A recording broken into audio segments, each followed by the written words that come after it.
I'm Stacy Holmes, and this is Glordinary, a few moments where we celebrate God's glory and champion the ordinary. I'm glad you're here.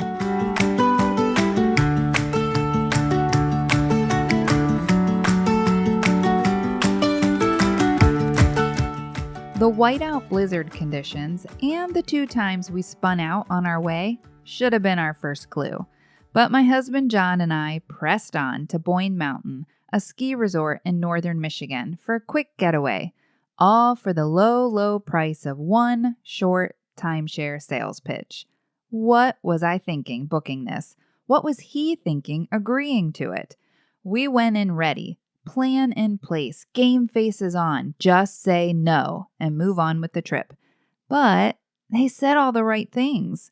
They showed us all the fancy photos and the luxury destinations, and you know I love to travel. I didn't need all the luxury, but it's like they were just giving it away. Of course, they kind of glossed right over those annual maintenance fees.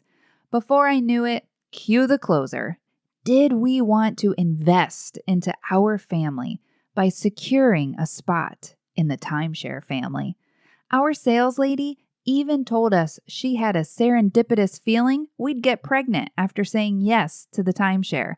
Pretty sure that wasn't part of the package. Long story short, we said yes. And then no. Then yes again. Well, actually no. And finally, we landed on maybe. Just so you know, maybe is absolutely a thing in timeshare language. We walked out with specialty chocolates, candies, gift cards, and an upgraded hotel suite. Thankfully, though, maybe isn't legally binding. The next morning, we undid our maybe and never looked back. But in hindsight, yeah, that back and forth, that wasn't really about the timeshare. That's me. Because I don't love getting it wrong. I don't love making a decision I can't undo. So I sit in the maybe. I get stuck in the maybe longer than what's helpful. I'm growing, but I'm not there yet, friend.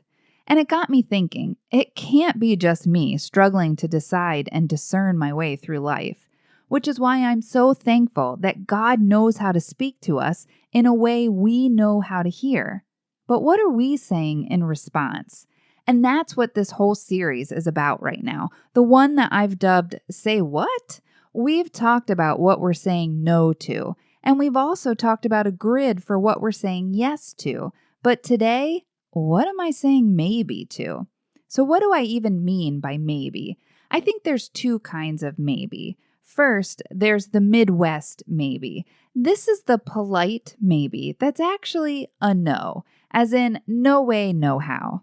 Hey, do you want to help with my yard sale? Yeah, maybe. Not going to happen. Want to go out with the girls Friday at 9 p.m.? Yeah, maybe.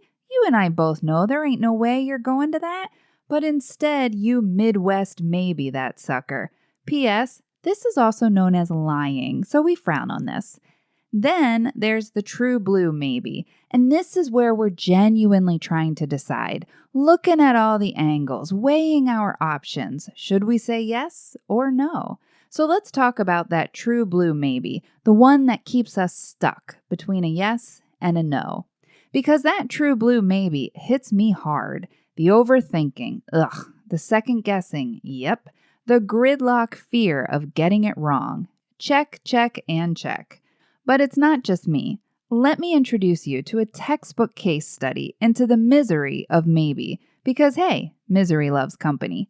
Meet Reuben. He's the firstborn son of Jacob and Leah. The Bible tucks in bits and pieces of his story throughout the book of Genesis, and it's not always pretty.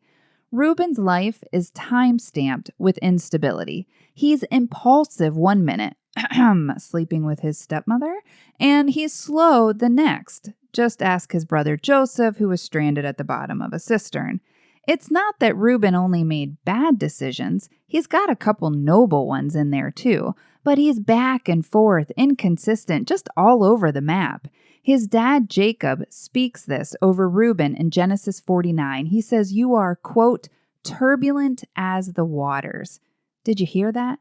Turbulent as the waters. That's fancy Bible talk for you're indecisive, dude. Because when we swim in the sea of maybe, those waters get turbulent. We're back and forth, choppy, stirred up, pulled in every direction of details. We're blown and tossed by the wind of opinions. We're not still. We're not settled. We're turbulent. Fast forward 400 plus years. Generations later, his descendants, the Reubenites, they're faced with a decision.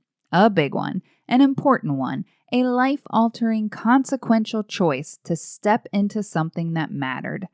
Judges 4 and 5, they detail the battle lines drawn in this story.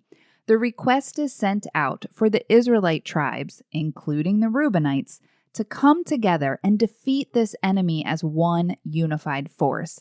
And what do? Nothing. No show. Stuck in the indecision, they stay home. They keep their heads down. They mind their own business. Judges 5:15 and 16 say it this way in the Message paraphrase. But in Reuben's divisions, there was much second guessing. Why all those campfire discussions? Diverted and distracted, Reuben's divisions couldn't make up their minds. Let me read it to you in the NIV. In the districts of Reuben, there was much searching of heart. Why'd you stay among the sheep pens to hear the whistling for the flocks? In the districts of Reuben, there was much searching of heart. Should we go? Should we stay? What's the right answer? What do we do? They were so stuck in their paralysis by analysis that the scriptures say it twice. There was much searching of heart. Back and forth, stay or go, yes or no. And what does that sound like? It sounds like turbulent waters, because that's exactly what our maybes do to us. Number one, they keep us stuck. Not because we're lazy, not because we don't care. They keep us stuck because, honestly, we're afraid. We're afraid of getting it wrong, afraid of messing it up, afraid of hurting someone we love, afraid of stretching ourselves too thin. Maybe keeps us stuck in indecision. And because of that, real opportunities pass, with or without us. And number two, our maybes keep us stirred up, restless, unsettled, churning. So we run it again one more time. We run our what-if scenarios, crunching the numbers, playing out the possibilities, back and forth, stirred up. Because maybes keep us stuck, and maybes keep us stirred up, just like turbulent waters. So how do we move forward? We seek the still waters. Psalm 23:2 tells us the shepherd leads me beside still waters, quiet waters. It doesn't say he leads us by detailed waters, guaranteed successful waters, perfect waters. No, still waters. And we can be confident in still waters because of the shepherd's presence. He promises to lead me. John 16:13, he will guide you into all truth. He promises to steady me. Psalm 18:36, you broaden the path beneath me so that my ankles do not turn. He promises to keep me. Jude 24 and 25, to him who is able to keep you from falling and to present you before his glorious presence without fault and with great joy. Friend, your next step, my next step, it may not be loud. The quote-unquote answers may not be flashing in the sky, but they'll sound like still waters because he leads us by still waters.